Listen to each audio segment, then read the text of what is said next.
तो आखिरकार अब लालसा राजनीति की क्यों? 10,000 से ज़्यादा परिवार बड़ौदा हलके के वो इसका फ़ायदा आज उठा रहे हैं। कुछ नेता दूसरी पार्टियों से गुलाटी मार के आ रहे हैं। ये मेरा यकीन है, इस चुनाव से कोई लेना देना नहीं है। बड़ौदा उपचुनाव को लेकर अलग अलग पार्टियों से अलग अलग नेता दावेदारी ठोकने में कोई कोर कसर नहीं छोड़ रहे हैं और उन्हीं उम्मीदवारों में से एक उम्मीदवार कर्नल रोहित चौधरी है। अभी हमारे साथ मौजूद है। रोहित जी, स्वागत है आपका बिंदास रहे। बहुत बहुत धन्यवाद जी आपका। रोहित जी, अगर हम उम्मीदवारों की बात करें, बहुत सारे उम्मीदवार कांग्रेस पार्टी की तरफ से चुनावी मैदान में अपनी किस्मत आजमाने के लिए उतरे हुए हैं। आप में ऐसा क्या खास है कि आपको ही टिकट मिले? देखिए, मैं बड़ौदा गांव से हूं और बड़ौदा की ज़मीन से उपजा हुआ एक पेड़ हूं जिसने यहाँ पे बहुत काम किया है और ज़मीन से उठे हुए हैं। यहाँ हमारे परिवार ने सामाजिक तौर पे बहुत काम किया है पिछले 70-80 सालों के अंदर। खुद हमने काम किया है। मेरा भाई मेडिकल कॉलेज के अंदर पीजीआई में है, कोरोना के आजकल वो नोडल ऑफिसर हैं, उन्होंने काम किया है। पिछले 5 साल के अंदर मैं कांग्रेस पार्टी का एक्स सर्विसमैन डिपार्टमेंट का चेयरमैन रहा हूं।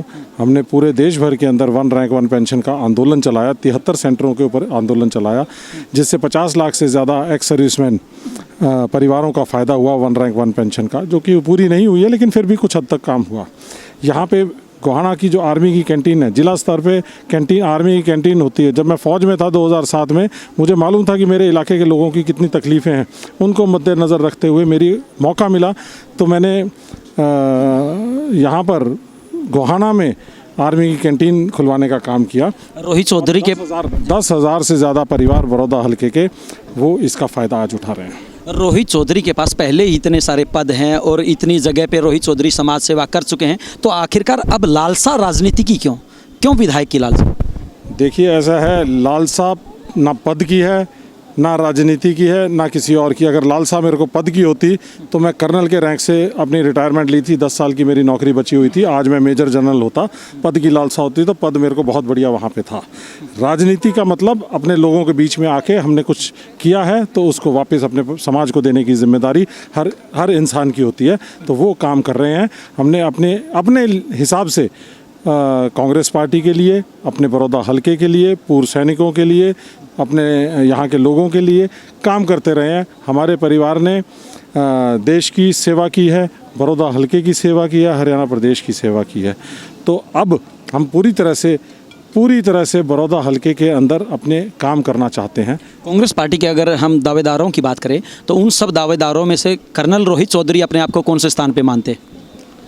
देखिए, मैं इस स्थान की राजनीति में नहीं घुसना चाहता। हर आदमी का संवैधानिक अधिकार है कि वो पार्टी फोरम पे अपनी बात रखे और अपना दावेदारी करे, और ये तय करना शीर्ष नेतृत्व का, चौधरी भूपेंद्र सिंह हुड्डा साहब का, हमारी प्रधान कुमारी शैलजा मैडम का, और जो शीर्ष नेतृत्व है उनका काम है कि अच्छे, सक्षम, ईमानदार, अच्छी छवि वाले, दमदार, लोगों के बीच रहने वाले, काम करने वाले, कर्मठ, एक जिसके ट्रैक रिकॉर्ड है काम करने का, उसको लाए ताकि बड़ौदा की जनता का फ़ायदा हो सके। बड़ौदा के अंदर अभी बहुत जल्द ही टिकटों का ऐलान होना है और ऐसे कयास लगाए जा रहे हैं कि कुछ नेता दूसरी पार्टियों से गुलाटी मार के आ रहे हैं और उन्हीं में से किसी एक को टिकट दी जा सकती है। तो ऐसे में रोहित चौधरी क्या सोचते हैं? देखिए, आपने बात ही ऐसी कह दी, जो गुलाटी मार रहा है तो गुलाटी मारते रह जाते हैं वो। तो कांग्रेस एक बड़ा जहाज़ है, लोग आएंगे जाएंगे, चुनाव का मौसम है, लोग आते हैं जाते हैं, और लेकिन कांग्रेस पार्टी, चौधरी भूपेंद्र सिंह हुड्डा अपने कांग्रेस के लिए काम करने वाले कर्मठ लोग, जो इस हलके के लोगों के बीच में रहकर काम किया है, जिन्होंने कांग्रेस पार्टी के लिए खून पसीना बहाया है, उन आदमियों में से ही एक आदमी को मौका देंगे, ये मेरा यकीन है। और यही हमें चौधरी भूपेंद्र सिंह हुड्डा साहब से और अपने हरियाणा के प्रदेश अध्यक्ष से और शीर्ष नेतृत्व से ये उम्मीद भी है। और लेकिन कर्नल जी, आपने कहा कि आपको पूरी उम्मीद है कि कांग्रेस के जो उम्मीदवार हैं उन्हीं में से मौका देंगे, लेकिन अगर आपकी उम्मीद पर पानी फिर गया तो क्या कर्नल चौधरी कांग्रेस में रहेंगे या वो भी गुलाटी मार जाएंगे? देखिए, पहली बात तो ये है कि कांग्रेस पार्टी बहुत आगे है, बीजेपी पूरी तरह से हार रही है। और जब हम जीत रहे हैं तो हमें इम्पोर्टेड आदमियों की क्या ज़रूरत। तो इम्पोर्टेड आदमियों का कोई इस चुनाव से कोई लेना देना नहीं है। वो लेकिन उसके बावजूद भी अगर आते हैं और उनको टिकट दे दी जाती है तो कर्नल चौधरी क्या करेंगे? मैं कांग्रेस पार्टी का, चौधरी भूपेंद्र सिंह हुड्डा साहब का और प्रदेश की जो जनता है उसका मैं सिपाही हूँ। और 2014 में भी हमने कांग्रेस पार्टी का साथ दिया था, 2019 में भी दिया था। और इसी उम्मीद के ऊपर हम हैं कि हमें कांग्रेस पार्टी मौका देगी और हम कांग्रेस पार्टी के साथ रहेंगे। अंतिम प्रश्न, अगर आपको टिकट भी मिल जाती है, आप यहाँ से चुनाव जीत भी जाते हैं, तो एजेंडा क्या रहेगा आपका? एजेंडा, क्यों ये बड़ौदा की जनता आपको वोट दे? जवान, किसान और नौजवान।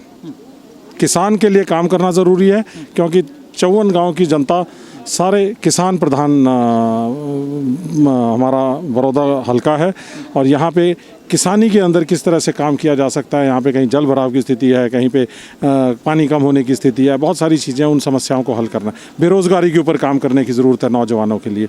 और जवान, क्योंकि हमारे यहाँ से बच्चे बहुत सारे यहाँ से फ़ौज के अंदर हैं, तो उनको किसी तरह से ऐसे किया जाए कि हम उनको फ़ौज में ज़्यादा से ज़्यादा और भेजा जा सके, पैरामिलिट्री फोर्सेस के अंदर भेजा जा सके। ये काम हमारा करना है। बिल्कुल, ये थे कर्नल चौधरी जो कि कांग्रेस पार्टी की तरफ से अपनी किस्मत आजमाना चाहते हैं बड़ौदा हल्के के अंदर। हालांकि इनका ये भी साफ तौर से कहना है कि कांग्रेस पार्टी को अब किसी भी बाहरी उम्मीदवार की आवश्यकता नहीं है। इससे भी एक कदम आगे इन्होंने ये भी साफ कर दिया है कि कांग्रेस पार्टी भले ही किसी को टिकट दे दे, उसके बावजूद भी कर्नल रोहित चौधरी किसी भी हाल में कांग्रेस पार्टी का दामन नहीं छोड़ेंगे। हालांकि ये तो आने वाला समय बताएगा कि आखिरकार किसको मौका मिलता है और किसके सिर पे चौधर का ताज सजता है। वीडियो जर्नलिस्ट अमित कुमार के साथ अजय लोहान, बिंदास हरियाणा।